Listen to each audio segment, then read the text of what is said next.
नमस्कार, मैं हूं अभिनय आकाश और आप देखना शुरू कर चुके हैं प्रभाव साक्षी का special show most live information यानी एमआरआई। साल 2007 की बात है। प्रतिभा देवी सिंह पाटिल को यूपीए की तरफ से राष्ट्रपति पद का उम्मीदवार बनाया गया। दिल्ली के अशोका होटल में सोनिया गांधी ने डिनर का आयोजन किया। वैसे तो इस डिनर का मुख्य मकसद सांसदों की प्रतिभा पाटिल से मुलाकात कराना था, लेकिन उस वक्त कांग्रेस के दिग्गज नेता प्रियरंजन दास मुंशी के साथ बैठे एक नेता का परिचय सोनिया गांधी ने टाइगर ऑफ बंगाल के रूप में कराया। ये वो नाम है लोकसभा में कांग्रेस के नेता अधीर रंजन चौधरी का। अधीर रंजन अक्सर कहते रहे हैं कि वो एक पैदल सिपाही हैं जो युद्ध के मोर्चे पर हमेशा सामने खड़े रहते हैं। लोकसभा चुनाव के 5वें चरण में बंगाल के 7 सीटों पर वोटिंग हुई। इन 7 सीटों पर 88 उम्मीदवारों के भाग्य का फैसला 4 जून को वोटों की गिनती के साथ सामने आएगा। पश्चिम बंगाल में ममता बनर्जी को लेकर कांग्रेस में रार दिखने लगी है। कांग्रेस के अध्यक्ष मल्लिकार्जुन खड़गे ने बंगाल कांग्रेस के प्रमुख अधीर रंजन चौधरी के सामने ममता बनर्जी के मुद्दे पर मर्यादा की लकीर खींच दी। खड़गे का कहना है कि वो फैसला करने वाले नहीं हैं, फैसला करने के लिए हम बैठे हैं। कांग्रेस फैसला करेगी, यहाँ आलाकमान है, हम सभी को उसका फिर पालन भी करना ही होगा। अगर कोई पालन नहीं करना चाहता है तो उसे बाहर जाना होगा। वहीं खड़गे के बयान पर अधीर रंजन चौधरी ने कहा है कि बंगाल में कांग्रेस को बर्बाद करने वालों किसी भी व्यक्ति के साथ सहानुभूति वो नहीं रख सकते। मैं पार्टी के एक व्यक्ति के रूप में इस लड़ाई को नहीं रोक सकता। मेरी लड़ाई एक वैचारिक लड़ाई है और ये कोई निजी लड़ाई नहीं है। लेकिन खड़गे के अधीर को चेतावनी की वजह से बंगाल के कार्यकर्ता नाराज हो गए। पोस्टर में लगे कांग्रेस अध्यक्ष की तस्वीरों पर स्याही तक पोत दी। ऐसे में सवाल यह है कि क्या बंगाल में कांग्रेस का संगठन बिखरने वाला है? क्यों अधीर हुए खड़गे?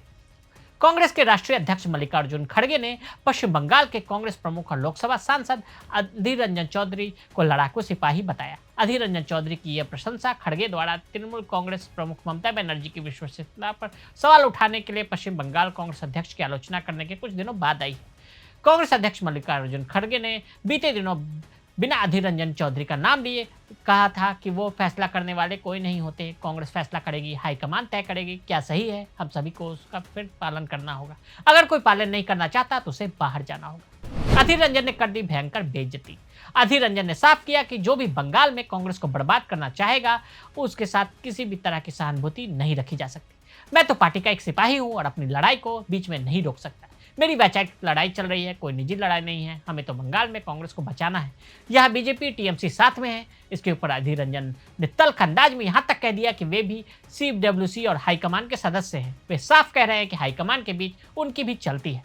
यानी ममता को लेकर कांग्रेस के ही 2 दिग्गज आमने सामने नजर आए। एक एक राज्य से कांग्रेस पार्टी खुद ही कर रही अपनी जमीन कमजोर। बिहार पर नजर डाले तो वहां कांग्रेस ने लालू यादव की राष्ट्रीय जनता दल के सामने सालों से समर्पण कर रखा है। आलम तो यह देखने को मिला है कि कांग्रेस आलाकमान यानी प्रियंका गांधी के कहने पर पप्पू यादव ने अपनी जन अधिकार पार्टी का कांग्रेस में विलय करा दिया। उन्हें उम्मीद थी कि लोकसभा चुनाव में महागठबंधन के उम्मीदवार के तौर पर पूर्णिया से उन्हें टिकट मिल जाएगा, लेकिन लालू ने इस सीट पर अपनी वीटो करते हुए जदयू से आई विधायक को बिना किसी सलाह के सिंबल तक दे दिया। कांग्रेस कुछ भी न कर सकती। वहीं उत्तर प्रदेश के अंदर कांग्रेस बार बार समाजवादी पार्टी के साथ इस उम्मीद में आती है कि उससे कुछ तो फायदा हो जाएगा, लेकिन पहले तो विधानसभा चुनाव में सपा के साथ लड़कर 7 सीटों पर सिमटने के बाद इस बार लोकसभा में अपनी सीट को बढ़ाने की कोशिश में कांग्रेस लगी है। वैसे तो उत्तर प्रदेश में कांग्रेस की विदाई 2 दशक से भी ज्यादा समय से पहले से ही हो चुकी है। बंगाल का हाल देखें तो वहां ममता बनर्जी ने पहले ही कांग्रेस की हैसियत 2 सीटों से ज्यादा तक की नहीं बताई है। वहीं बंगाल में ममता बनर्जी ने गठबंधन तक करने से मना कर दिया। कांग्रेस की वैचारिक शून्यता का खामियाजा उसके कार्यकर्ताओं को लगातार झेलना पड़ा है। कांग्रेस कह रही है कि वो जिसके खिलाफ चुनाव लड़ रही है उसके खिलाफ कुछ ना बोला जाए, कांग्रेस भले ही गर्त में चली जाए, लेकिन ममता ना नाराज हो पाए। दिल्ली में कांग्रेस आलाकमान को यह उम्मीद है कि अगर आगे चलकर हमारी सरकार बनती है तो इंडिया गठबंधन का हिस्सा ममता बनर्जी तो बन ही सकती है। लगता है कि कांग्रेस ने खुद को खड़ा करने की उम्मीद जैसे छोड़ सी दी है। बाहर जाना होगा।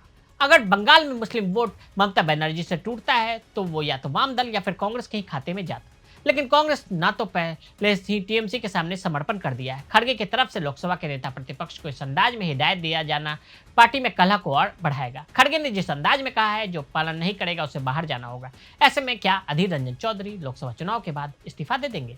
जब वहां वो अपनी राजनीति ही कर नहीं सकते, अपने संगठन को सही रास्ते पर नहीं लेकर जा सकते, तो विकल्प ही क्या बचता है? बीजेपी में जाएंगे अधीर रंजन। अधीर रंजन चौधरी बंगाल के नेता हैं। वहां प्रदेश और लोकसभा में नेता प्रतिपक्ष है। कांग्रेस को खुद भी आत्म अवलोकन की आवश्यकता है। क्या राहुल गांधी वहां एक पंचायत में भी चुनाव के समय उम्मीदवार को जिता सकते हैं? आपको याद होगा कुछ समय पहले ही राहुल गांधी ने भारत जोड़ो न्याय यात्रा निकाली थी। जब वो बंगाल में पहुंचे तो कांग्रेस नेता अधीर रंजन चौधरी ने दावा किया कि कार अज्ञात व्यक्तियों ने राहुल गांधी की कार पर पथराव किया, जिससे गाड़ी का शीशा तक टूट गया। राहुल गांधी को टेंट लगाने तक की परमिशन वहां नहीं मिली थी। वहीं अधीर रंजन उन टूटे हुए शीशों वाली गाड़ी में चल रहे थे। अधीर रंजन बंगाल में कांग्रेस के संगठन को देख रहे हैं। ऐसे में कहा जाता है कि आपको रहना है तो रहो या जाना है तो जाओ। कांग्रेस को क्या लगता है कि अधीर रंजन अकेले जाएंगे? पार्टी को अंदाजा ही नहीं कि क्या प्रदेश का संगठन भी इससे बिखर सकता है। पिछली बार कांग्रेस बंगाल से जो 2 सीटें ला पाई थी, उसमें से एक पर अधीर रंजन ने जीत दर्ज की थी। बंगाल की अहमियत का अंदाजा इस बात से लगाया जा सकता है कि 2 सीटें मिलने के बावजूद वहां से लोकसभा के नेता प्रतिपक्ष को बनाया गया था। तो आज हमने आपको बंगाल में कांग्रेस के कलह की कहानी बताई। आज के लिए दी इजाजत। ऐसी रिपोर्ट्स को देखने के लिए देखते रहें प्रभा साक्षी। अगर आप भी लेना चाहते हैं देश दुनिया की तमाम जानकारी तो आज ही सब्सक्राइब करें हमारे चैनल को। साथ ही नीचे दिए बेल आइकन को जरूर दबाएं ताकि हर अपडेट आप तक पहुंच सके।